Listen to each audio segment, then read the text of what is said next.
뭐 등급이 있나 보더라고요. 예, 병원은 이제 즉 병원이 있고 치매 환자분들이 병원 입원할 수도 있고요. 아니면 대학병원 입원할 수도 있고, 또는 요양병원 입원할 수도 있고, 또는 요양원에 입원이라고 안 하고 입소라고 합니다. 입소할 수도 있는데 그 좀 다 기준이 다르죠. 보험 기준들이 다르죠. 그렇기 때문에 아까 등급 말씀하시는 거는 병원은 아니고요. 장기 요양보험에 해당이 됩니다. 장기 요양보험은 등급이 이게 5단계로 나눠져 있습니다. 그래서 1, 2, 3, 4, 5등급까지 있는데 원래는 이제 1등급이다 그러면 완전히 와상 환자예요. 누워서 의식도 없으시고 보통 음식도 잘 못 드셔서 흔히들 이제 콧줄 낀다고 이렇게 해서 그렇게 해서 누워 계신 분들 이런 분들이 1등급이 되겠고요. 2등급 같은 경우는 휠체어를 좀 타면서 거의 거동이 안 되시는데 이제 의식은 좀 있으시고 이 정도 되면 2등급 나오고 3등급이면 이제 걸어 다닐 수는 있는데 부축을 해줘야 되는데 좀 치매 좀 심해서 안 되고 이런 분야 3등급 되는데 지금 장기 요양법에서는 1, 2등급만이 원래 이렇게 입소하실 수가 있어요. 근데 이제 치매가 심하다 그러면은 3등급, 4등급, 5등급도 입소하실 수가 있습니다. 예, 예. 어디 가서 그 등급 판정을 받나요? 등급은 저희 각 지자체마다 건강보험공단이 있고요. 거기에 이제 장기 요양보험을 담당하는 창구가 있습니다. 그래서 거기 가서 신청을 하죠. 우리 어머니 또 부모님 치매가 있는 것 같은데 장기 요양보험을 하고 싶어요. 그렇게 하시면은 공단 건강보험공단 직원이 집으로 방문을 합니다. 아니면 병원에 입원한 경우에는 병원을 오시기도 하는데 주로 이제 집으로 가셔서 등급을 매겨주죠. 그래서 이제 아까 1, 2등급 같으면은 요양원으로도 갈 수 있는 자격을 주고 3, 4, 5등급 같은 경우에는 집에서 하는 그런 서비스가 있어요. 제가 서비스라고 방문 간호사 또는 방문 요양보호 서비스 해가지고 이제 요양보호사들이 집으로 와서 한 3시간 정도 돌봐주는 일도 해주고 방문 목욕도 해주고 이런 역할을 지금 그걸 이제 제가 집에서 하기 때문에 제가 서비스라고 그러고요. 그런 분들이 이제 집에서 하루에 3시간 갖고 안 되겠다. 계속 24시간 돌봐줘야 되겠다. 아니면 또는 한 6시간, 8시간을 도와줘야 되겠다. 그럴 때는 또 이제 주간보호센터라는 데도 있습니다. 주간보호센터는 이제 애들 이제 놀이방 보내듯이 그렇게 해서 주간보호센터로 가서 뭐 아침에 모시고 갔다 저녁에 모시고 오는 것도 있다가 그것도 안 되겠다. 그러면 이제 24시간을 돌봐줘야 되는데 그럴 때는 이제 장기 요양시설에 이제 요양원에 가시든지 아니면 이런저런 병이 많아서 요양원으로는 안 되겠다. 계속 뭔가 의사 간호사 돌봐줘야 되겠다. 그럴 때는 이제 요양병원에 입원을 하게 되는 거죠. 근데 치매도 또 가정력이 있나요? 가족력 있죠. 뭐 선천적으로 후천적 뭐 어느 게 더 많아요? 가정력이. 가족력이 있다고는 하는데요. 지금 그게 그동안 제가 보기에는 분명히 유전적인 요소가 있는데 어떤 분들은 100세 되셔도 또랑또랑 하신 분이 계시고 어떤 분들은 빨리 오신 분도 있어요. 60대 안 됐는데 50대 때 걸린 분도 계시고 그래서 그런 유전적 요인이 있어서 그게 이제 100% 유전만은 아닌 것 같고요. 그런데 또 아직은 연구에 대한 영역이 많은데 옛날부터 해가지고 유전자가 있었는데 발현이 안 되고 빨리 돌아가신 분도 있어서 모르는 수도 있어요. 근데 지금 뭐 자매간에 이제 뭐 이렇게 할머니 할아버지 할머니인데 자매간에 걸렸다든지 남매간에 걸렸다든지 이런 분들도 막 보기 때문에 많이 있고요. 근데 워낙 치매가 많아요. 그래서 이제 저희 80대 90대 되면은 저희 조사해 보면 거의 50% 가까이 치매 뭐 이런 식도 나옵니다. 그렇기 때문에 이걸 과연 이거 유전이라고 해야 되는 건지 근데 과연 그게 유전이면 어떻고 아니면 어떨지 이게 뭐 큰 의미가 사실 없어요 사실은. 예, 어떻게 보면 걸리면 빨리 당연히 관리를 받아야 되는 그런 거죠. 예, 그 술과 담배 이런 게 이제 그 치매 영향력이 있나요? 예, 있습니다. 우리가 지금 뇌 건강이라고도 할 수 있는데요. 그 치매라는 게 뇌가 이게 손상당하는 겁니다. 뇌가 지금 알츠하이머 치매 같은 경우는 독성 물질이 뇌에 쌓여가지고 뇌가 점점 이게 지금 기능을 손실당하는 거고 중풍 같은 경우는 뇌가 이제 혈관이 막히니까 뇌가 그 일부분이 기능을 상실하는 거죠. 뭐 알코올도 마찬가지고요.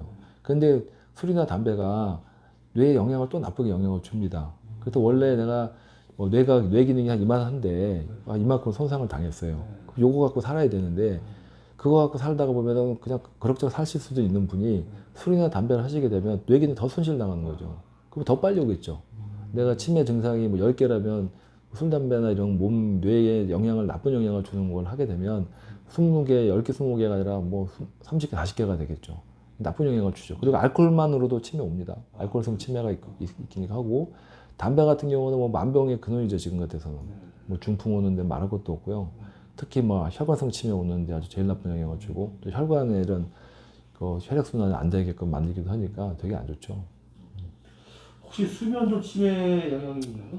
수면이 지금 수면 어떤 거예요? 잠을 잘 못 자는 경우? 그러니까 이제 뭐 밤중에 책을 본다든지 예, 예, 목사님들이 많이 그런다고 하더라고요. 이렇게 밤중에 책 보고 예, 예. 그러니까 이제 아침에 잠깐 새벽에 잠깐 자니까 이제 좀 새벽에 또 새벽 예배 나가고 그러다 보면 목사님들이 많다고 하더라고요. 그 제가 아시는 분도 목사님들 중에서도 그렇게 갈리신 분이 있어요. 참 마음이 안타깝죠. 이게 돌아가기 전까지도 이렇게 열심히 기도도 하시고 이렇게 그 맑은 정신에 이렇게 오신 분 신도들한테 좋은 얘기도 해주셔야 되는데 그러지 못하는 분도 있는데 분명히 잠도 영향을 줍니다. 제가 좀 그걸 설명하기 전에 좀 더 이해를 돕기를 설명을 드리면 이렇게 설명을 드리고 싶어요. 치매라는 거가 증상이 한 요만큼 있다고 생각을 해보시자고요. 네. 정상 사람 하나도 없어요. 증상 예를 들어서 뭐 변을 못 가르친다든지 헛소리 하신다든지 뭐 자꾸 잊어버리는데 자꾸 따진다든지 이런 증상이 있는데 이런 어르신이 생각을 해보시자고요. 예를 들어서 감기 몸살이 심하게 걸렸어요. 네. 이 인지 기능이 좋아지겠습니까? 나빠지겠습니까? 안 좋은 이만큼 나빠졌어요. 네. 이런 분이 인지 기능이 떨어지는 약을 먹었어요. 뭐 수면제 같은 거 먹기도 하고 그러면 인지 기능이 어떻게 되겠습니까? 치매 증상이 더 나빠지죠. 이분이 옆에 사람하고 막 싸웠어요. 스트레스가 막 올라가요. 어떻게 되겠습니까? 또 안 좋죠. 안 좋아지면 막 올라갔어요. 이분이 또 잠을 못 자가지고 막 비몽사 먹었는데 치매 증상 또 나빠지겠죠. 또 이분이 또 밥을 못 먹었어요. 이렇게 올라가겠죠. 그 치매 증상이 이만큼 보이는 거예요. 이만큼. 원래 이만큼 보여야 될 분이. 근데 우리가 이거를 못 고칩니다, 지금. 원래 치매 부분은 서서히 나빠지긴 해줄 수 있어도 이걸 완치 못 합니다, 치매가. 근데 이건 다 좋아지게 할 수 있잖아요. 네. 그러면은, 막 똥칠도 하시고 막 이런 분들이, 저분 치매 맞아? 이런 경우도까지 옵니다. 이건 다 조절해 주잖아요. 안 아프게 해드리고, 필요 없는 약 빼드리고, 잠 잘 자게 해주고, 아까 말씀하신 술, 담배 같은 거 안 드시게 해드리고, 영양 상태 좋게 해드리고, 스트레스 안 받게 해드리고, 잘 위로해드리고, 이러다 보면은 치매 증상이 없어진 것 같이 보이는 거예요. 이게 악화 요인이죠, 악화 요인. 악화 요인을 제거해주는 게 사실은 제가 해주는 큰 역할입니다. 근데 어떤 경우에는 변비만 해결돼도 좋아져요, 치매가. 그 황당하죠. 치매를 변비를 고쳤다 그러면 그게 말이 돼요? 말이 되면 안 돼. 예. 근데 변을 못 봐서 끙끙대는데 치매가 확 나빠지거든요. 치매 증상들이. 근데 그런 거가 좋아진다는 거죠. 그런 개념으로 하시면은 뭐는 좋을까요? 뭐는 나쁠까 생각해보면 답이 다 정해질 것 같아요. 근데 치매를 방치해두면 되나요? 방치해두면 좀 더 악화되나요? 뭐좀 악화되죠. 악화되고요. 그래서 아까 말씀드린 치매가 우리가 지금 인지 기능이 이게 머리에 기억력 떨어지는 그것만 있는 게 아니고요. 우리가 치매가 있게 되면은 기억력이 떨어지니까 막 당황을 해요, 사람들이. 우리가 정상 사람을 생각을 해보시죠. 내가 아주 귀하게 여기는 물건이 있는데 잘 뒀어요. 없어지면 큰일 날 물건이에요. 잊어버리면 우리가 어떻게 반응합니까? 당황하죠. 찾고. 근데 치매 환자들은 그게 너무 많이 일어나는 거예요, 주변에서. 뭐 내가 밥 먹었는지 좋은 물건 누웠든지. 근데 그거를 정상 사람 같으면은 짜증나죠. 그러면서 어쩌겠지 생각을 하고 찾죠. 근데 치매 환자들은 어떻게 되냐면 대부분이 피해 망상으로 옵니다. 누가 나를 괴롭히려고 훔쳐갔어.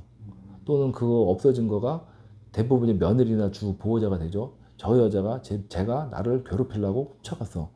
그러더니 내가 배가 고파. 그 봐. 제가 나 밥을 안 줬어. 나 굶겨 죽이려고. 이런 식으로 몰아가니까 옆에 사람 아주 힘든 거예요. 보호자들이. 그런 기전으로 봅니다. 그래서 기억력 떨어진 거를 피해 망상으로 메꿔요. 그러니까 옆에 사람들이 괴롭고 그게 이제 정신적으로 나타나기도 하고 그래 뭐 싸우죠. 내가 언제 그랬어요? 밥 줬는데요. 무슨 소리 하는 거야? 여기다 내가 언제 가져갔어요? 막 그러니까 며느리나 딸 입장에서는 막 그냥 정신이 막 엄청 많은 거죠. 그러니까 그런 거를 눌러주는 완화시켜주는 약들도 있습니다. 잘 재워드리고 약도 있고 그래서 아니 환경을 잘 바꿔주든지 이렇게 해주면 편안하게 지내세요. 그러다 보면은 또 그게 막 스트레스 받는 악화되는 거가 줄어드니까 편하게 지낼 수 있고 그런 분들이 밥 안 먹어요. 그러면 몸이 좋아지겠습니까? 영양 그냥 나빠지죠. 그러다 보면은 결국은 나중에 치매 환자분 돌아가시는데 치매로 돌아가셨다기보다는 치매 때문에 자기 관리가 안 돼서 나중에 사망되었을 때 보면 맨 폐렴이에요, 폐렴. 폐렴, 폐혈증으로 돌아가신다고. 관리가 안 돼가지고 면역이 약해지고 말라가지고 밥 못 먹고 토하고 막 이러다 보시면 결국은 글로 돌아가셔요.